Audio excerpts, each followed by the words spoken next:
एक दिन की बात है जब बादशाह अकबर अपने महल की लाइब्रेरी में बैठे कुछ पुरानी किताबें पढ़ रहे थे। अचानक एक बेहद पुराना संदूक उनकी नजरों में आया जिसे वर्षों से किसी ने नहीं खोला था। उत्सुकता में उन्होंने उसे खुलवाया, जिसमें रखी थी एक पुरानी धूल से भरी चमड़े की किताब। उस किताब पर लिखा था अल अल्फाज उल हकीकत, सत्य के शब्द। जैसे ही उन्होंने किताब खोलने की कोशिश की, वो अपने आप बंद हो गई। एक अजीब सी ऊर्जा उसमें से निकली जिसने अकबर को चौंका दिया। किताब के ऊपर एक और शब्द उभरे, जो इसके रहस्य को सुलझाए वही सच जान पाए। अकबर ने तुरंत बीरबल को बुलाया। बीरबल, अकबर ने कहा, यह कोई आम किताब नहीं लगती, इसमें कोई रहस्य छिपा है। मैं चाहता हूं कि तुम इसकी सच्चाई का पता लगाओ। बीरबल किताब को गौर से देखने लगा। किताब न तो किसी साधारण भाषा में थी, न ही उसके पन्ने सहजता से पलट रहे थे। बीरबल बोला, जहांपना, यह किताब जादुई प्रतीत होती है।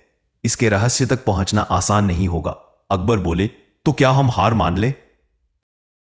बीरबल मुस्कराया, हरगिज नहीं, लेकिन हमें इसकी खोज के लिए दिल्ली से बाहर जाना होगा, एक पुराने सूफी संत के पास जो ज्ञान की घाटी में रहते हैं। अकबर बोले, तुम्हें पूरी छूट है। जब तक इस किताब का रहस्य ना खुल जाए, दरबार की सारी जिम्मेदारियां माफ है। अगले ही दिन बीरबल एक छोटी टोली के साथ ज्ञान की घाटी की ओर निकल पड़ा। बीरबल अपने 4 विश्वस्त साथियों के साथ दिल्ली से निकल पड़े। उनका मार्गदर्शन कर रहा था एक बूढ़ा फकीर, जिसे दरबार के किसी पुराने विद्वान ने ज्ञान की घाटी का रास्ता बताया था। यह घाटी अरावली की एक दुर्गम घाटी में स्थित थी, जहां कहा जाता था कि ज्ञान बोलता है और प्रश्न उत्तर देता है। 3 दिन की कठिन यात्रा के बाद वे घाटी के किनारे पहुंचे। वहां पत्थरों पर खुदे कुछ रहस्यमयी श्लोक थे। न शब्दों में सत्य है, न ध्वनि में ज्ञान। जो मौन को समझे वही पाता है भगवान। बीरबल ने यह पढ़ा और साथियों से कहा, हमें यहां शांति से आगे बढ़ना होगा। यहां शब्दों का नहीं, मौन का स्थान है। वे सब मौन हो गए और धीरे धीरे घाटी में प्रवेश किया। हर कदम पर पहाड़ियों से अजीब सी फुसफुसाहट सुनाई दे रही थी, मानो कोई अदृश्य शक्ति उन्हें परख रही हो। कुछ ही दूर एक पुरानी झोपड़ी दिखी। बाहर बैठा था एक बुजुर्ग संत, जिनकी आंखें बंद थीं और चेहरे पर गहरी शांति। बीरबल ने उनके सामने सिर झुकाया।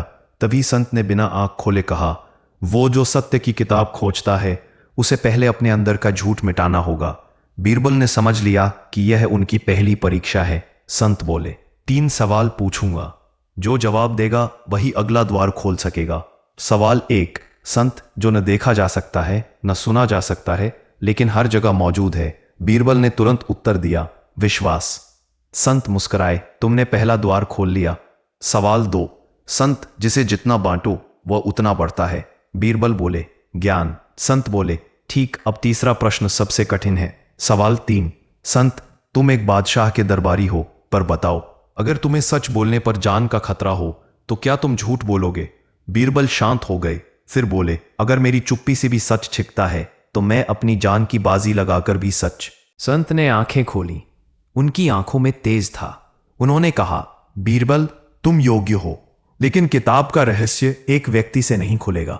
तुम्हें 3 और सुराग ढूंढने होंगे, 3 चिन्ह जिनसे वह किताब स्वयं खुलेगी। बीरबल ने पूछा, ये चिन्ह कहां मिलेंगे? संत बोले, पहला चिन्ह मिलेगा शब्दों के जंगल में, जहां हर पेड़ से आवाज निकलती है। बीरबल ने प्रण किया कि चाहे जितनी कठिनाई हो, वह किताब का रहस्य खोले बिना वापस नहीं लौटेगा। ज्ञान की घाटी से निकलने के बाद बीरबल और उनकी टोली अब शब्दों का जंगल की ओर बढ़ चली। इस जंगल के बारे में कहा जाता था कि वहां हर पेड़, हर पत्ता, हर बेल बोलती है, लेकिन वे जो सुनाई देता है वो हमेशा सच नहीं होता। 3 दिन की यात्रा के बाद वे एक अनोखे जंगल के पास पहुंचे। जैसे ही बीरबल ने पहला कदम रखा, एक पेड़ की शाखा से आवाज आई, स्वागत है सत्य खोजी, पर याद रखो, इस जंगल में जो बोलता है वह केवल भ्रम हो सकता है। बीरबल चौंके, पर डर के बजाय जिज्ञासा से भर गए। जैसे ही वे आगे बढ़े, हवा में कई तरह की आवाजें गूंजने लगी। कुछ पत्ते कह रहे थे, बाईं ओर जाओ, वहां सच्चाई छुपी है। तो कुछ बेलें कहती, दाईं ओर, जहां अंधेरा है वहीं प्रकाश मिलेगा। बीरबल ने अपनी टोली को रुकने को कहा और आंखें बंद करके खड़े हो गए। उन्होंने महसूस किया कि एक दिशा से आवाजें बेहद मधुर और स्थिर आ रही थीं, न ज्यादा न कम, बस संतुलित। वो दिशा थी ठीक सामने की। बीरबल बोले, सत्य न ज्यादा बोलता है, न कम। वो संतुलित है, वही सच है। वे उस दिशा में आगे बढ़े। लगभग 1 घंटे चलने के बाद उन्हें एक पेड़ दिखा जिसकी शाखाओं पर पुराने लिपि में कुछ लिखा था। जिसने 3 बार झूठ को पहचाना वही सच का अधिकारी होगा। अचानक पेड़ के पास 3 व्यक्ति प्रकट हुए, एक वृद्ध महिला, एक युवा विद्वान और एक साधु। तीनों बोले, हम में से 2 झूठ बोल रहे हैं, एक सत्य। तुम्हें बताना होगा कौन सच बोल रहा है। पहला व्यक्ति, वृद्ध महिला, शब्दों का जंगल साक्षात स्वर्ग है। मैं खुद वह किताब पढ़ चुकी हूं जिसकी तुम खोज कर रहे हो, लेकिन वो कोई रहस्य नहीं, केवल एक कल्पना है। दूसरा व्यक्ति, युवा विद्वान, किताब केवल अकबर के पूर्वजों की गाथा है, उसमें कोई शक। अगर तुम पीछे लौट जाओ तो अकबर सुरक्षित रहेगा। तीसरा व्यक्ति, साधु, यह किताब केवल उसी के हाथ खुलेगी जिसने स्वयं को 3 बार मृत्यु के द्वार से बचाया हो, और तुम वही व्यक्ति हो। बीरबल। बीरबल ने तीनों की आंखों में देखा, फिर बोले, साधु सत्य बोल रहा है। युवा विद्वान चिल्लाया, कैसे मान लिया? बीरबल बोले, तुमने कहा किताब में शक्ति नहीं, लेकिन यदि शक्ति नहीं होती तो संत ने मुझे इसकी खोज पर क्यों भेजा होता? वृद्ध महिला ने कहा, मैं किताब पढ़ चुकी हूं, लेकिन वह किताब तो खुलती ही नहीं है, यह बादशाह ने देखा है। साधु मुस्कराया और बोला, तुमने दूसरी परीक्षा भी पास कर ली। उसने बीरबल को एक लकड़ी का तिलक दिया जिसमें अक्षरों की आकृति खुदी हुई थी। पहला अक्षर चिन्ह, इसे किताब पर रखने से पहला पृष्ठ खुलेगा। साधु बोला, लेकिन अभी 2 चिन्ह बाकी हैं, अगला तुम्हें मिलेगा ध्वनि की गुफा में, जहां खुद की आवाज भी धोखा देती है। जंगल की आवाजें अब धीमी हो गई थीं, पत्ते धीरे धीरे चुप हो रहे थे, मानो बीरबल की चतुराई को सलामी दे रहे हों। बीरबल ने वो चिन्ह अपने पास रखा और अगली मंजिल की ओर रवाना हुए। एक और रहस्य, एक और परीक्षा उनकी प्रतीक्षा कर रही थी। शब्दों का जंगल को पार कर बीरबल और उनकी छोटी टोली अब बढ़ चले थे तीसरे चिन्ह की तलाश में, जो उन्हें ले गया ध्वनि की गुफा की ओर। इस गुफा के बारे में दंत कथाएं प्रचलित थीं कि वहां हर व्यक्ति अपनी ही आवाज में उलझ जाता है। कई विद्वान उसमें घुसे पर बाहर कभी लौटे नहीं। जो लौटा वह बोलना ही भूल गया। जब बीरबल गुफा के मुहाने पर पहुंचे, एक बूढ़ा गूंगा आदमी बाहर बैठा मिला। उसने पत्थर पर लिखा, अंदर केवल वही जाए जो अपने भीतर के डर को पहचानता हो, बाहर वही आए जो अपनी आत्मा की सच्ची आवाज को पहचानता हो। बीरबल ने बिना डरे भीतर कदम रखा। गुफा अंधेरे से भरी थी, लेकिन हर दिशा से आवाजें गूंज रही थीं, उनकी ही आवाज में, बीरबल तुम असफल हो जाओगे, यह किताब कभी नहीं खुलेगी, तुम क्यों जान जोखिम में डाल रहे हो। इन आवाजों ने बीरबल को विचलित करना शुरू किया। उनके अपने निर्णयों पर सवाल उठ रहे थे, उनकी अपनी आवाजों से। तभी एक शांत सी ध्वनि उनके भीतर से आई, बहुत धीमी लेकिन स्पष्ट, बीरबल तुम सत्य की खोज में हो, डर की नहीं। अगर ये आवाजें तुम्हें रोक सकती हैं तो तुम उस किताब के लायक नहीं। उन्होंने आंखें बंद की और कहा, मैं जानता हूं ये मेरी ही शंकाओं की गूंज है, लेकिन मैं अपने अंदर की सच्चाई पर विश्वास करता हूं। जैसे ही उन्होंने ये कहा, गुफा की दीवारें अचानक रोशनी से भर गईं। एक और पत्थर हट गया और वहां एक द्वार प्रकट हुआ। उस द्वार के भीतर एक छोटी सी गोल मेज पर पड़ा था एक दूसरा चिन्ह, एक कांच की बूंद जिसके भीतर प्रकाश घूम रहा था। जैसे ही बीरबल ने उसे उठाया, एक आवाज गूंज उठी, तुमने स्वयं की आवाज को पहचान लिया। अब तुम तीसरे और अंतिम चिन्ह के योग्य हो, लेकिन अब तुम्हें अकेले जाना होगा। बीरबल ने अपने साथियों को लौटने का आदेश दिया। आगे की यात्रा अब केवल उसकी थी, अंतिम परीक्षा की ओर। परछाई का सत्य गुफा से निकलते ही बीरबल को एक पहाड़ी दिखाई दी जिस पर लिखा था, जहां परछाई जलती है वहीं अंत का द्वार खुलता है। बीरबल पहाड़ी की ओर बढ़े। सूरज ढल रहा था। वहां एक खुला मैदान था और एक पेड़ बिना परछाई के। बीरबल ने आश्चर्य से देखा। उन्होंने ध्यान से देखा तो पाया वहां सिर्फ उनकी परछाई थी, पेड़ की नहीं। तभी उनकी परछाई हिलने लगी, जैसे जीवित हो, और वहां परछाई बोलने लगी, बीरबल तुमने अब तक सब कुछ सही किया, पर अब अंतिम परीक्षा है। क्या तुम खुद को हरा सकते हो? और देखते ही देखते उनकी ही शक्ल और कपड़ों में एक दूसरा बीरबल उनके सामने खड़ा हो गया।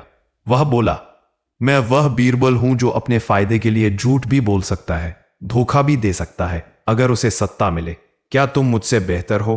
बीरबल शांत रहे, फिर बोले, अगर मैं तुमसे लड़ूं तो मैं खुद को ही हराऊंगा, और अगर मैं खुद से डरूं तो मैं कभी जीत नहीं पाऊंगा। मैं तुम्हें स्वीकार करता हूं क्योंकि तुम मेरी परछाई हो, लेकिन मैं खुद को चुनता हूं क्योंकि मैं सत्य के साथ हूं। वह परछाई मुस्कराई और हवा में विलीन हो गई, और उसी स्थान पर तीसरा और अंतिम चिन्ह प्रकट हुआ, एक शीशा जिसमें बीरबल का चेहरा चमक रहा था। तीनों चिन्ह पूर्ण। अब बीरबल के पास थे 3 चिन्ह, लकड़ी का तिलक, कांच की बूंद, आत्मदर्शी शीशा। वह लौट चले दिल्ली उस रहस्यमयी किताब को खोलने। अब उन्हें कोई नहीं रोक सकता। बीरबल तीनों रहस्यमयी चिन्हों के साथ वापस दिल्ली लौटे। सम्राट अकबर पहले से ही उत्सुक थे। दरबार विशेष रूप से सजाया गया था। सारे मंत्री, विद्वान और रानियां उपस्थित थीं।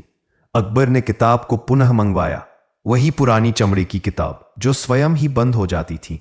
बीरबल ने सबसे पहले लकड़ी का तिलक किताब के ऊपर रखा। तभी किताब पर अंकित शब्द चमक उठे, सत्य के पहले द्वार का स्वागत है। दूसरे चिन्ह, कांच की बूंद को रखते ही किताब से हल्की रोशनी निकलने लगी और उसमें छिपे कुछ अक्षर स्पष्ट होने लगे। फिर बीरबल ने तीसरा और अंतिम चिन्ह, आत्मदर्शी शीशा, किताब पर रखा। अचानक दरबार में एक सन्नाटा छा गया। किताब का पहला पृष्ठ अपने आप खुल गया। किताब के पहले शब्द, जो राजा खुद से जीत गया वही राज्य का वास्तविक स्वामी है, जो सत्य को खोजे वही अनंत साम्राज्य का उत्तराधिकारी है। अकबर ने पूछा, इसका क्या अर्थ है बीरबल? बीरबल बोले, यह किताब केवल रहस्यमयी लिपियों का संकलन नहीं है, यह एक आत्म परीक्षा है। इसका हर पृष्ठ अपने आप नहीं खुलता, बल्कि एक एक सत्य के साथ खुलता है। किताब के दूसरे पृष्ठ पर अकबर के परिवार की एक अनकही गाथा अंकित थी। उनके पूर्वजों की एक शाखा जो कभी विद्वान और तपस्वी थी, लेकिन दरबार की राजनीति में दबकर इतिहास से मिटा दी गई।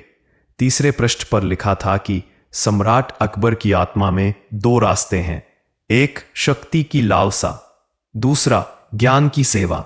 जिसे वह चुनेगा वही भारत का भविष्य तय करेगा। अकबर कुछ पल चुप रहे, फिर बोले, मैं जानता था कि यह किताब केवल इतिहास नहीं, आत्मा का आईना है। बीरबल, तुमने न केवल इसके रहस्य को सुलझाया, बल्कि मेरे अंतर्मन को भी झकझोर दिया। दरबार में उत्सव। अकबर ने आदेश दिया कि इस किताब को एक विशेष स्थान पर संरक्षित किया जाए, न केवल किताब के रूप में, बल्कि राजसी मार्गदर्शक के रूप में। उन्होंने बीरबल को रहस्य विजयी की उपाधि दी और कहा, यदि इस सल्तनत का कोई असली उत्तराधिकारी है तो वह सत्य और विवेक का सेवक है, और वह आज तुम हो बीरबल। बीरबल ने विनम्रता से सिर झुकाया, मैं सिर्फ एक खोजी था, जहां पनाह। पर इस यात्रा ने मुझे भी खुद को जानने का अवसर दिया। किताब का अंत या एक नई शुरुआत। अंतिम पृष्ठ पर केवल एक वाक्य लिखा था, जब सत्य जान लिया जाए तो उसे गुप्त रखो, क्योंकि हर आत्मा खुद की यात्रा तय करती है। बीरबल ने उस पृष्ठ को चूमा और किताब को बंद किया। किताब की आखिरी आवाज थी एक फुसफुसाहट, अब यह किताब केवल उसी के लिए खुलेगी जो सत्य के लिए सब कुछ छोड़ सके।